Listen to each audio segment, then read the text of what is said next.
is an active archive fitting into the architectures we've been talking about.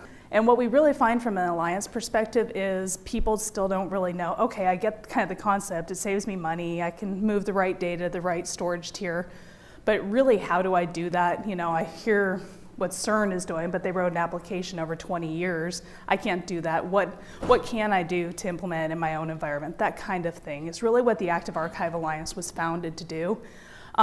Just as a little kind of fun background, I founded the Active Archive Alliance when I was working at SpectraLogic. At the time, our CEO, Nathan Thompson, had tasked me with how can you market tape?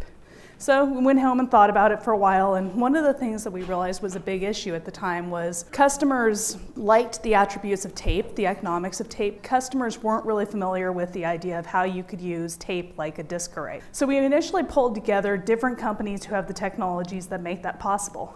Some of them were media suppliers, some of them were software vendors, tape library companies.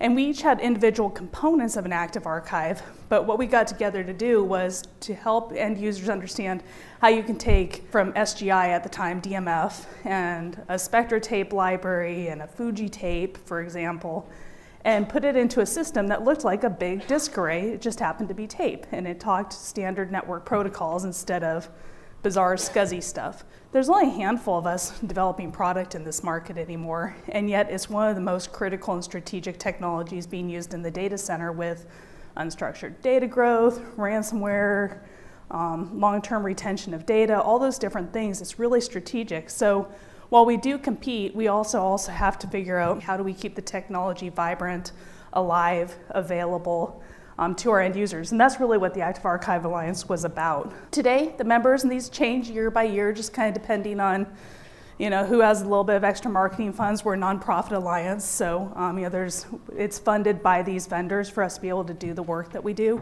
Technologies have changed. We've embraced cloud vendors, object storage vendors, because those kinds of technologies are really important in an active archive as well.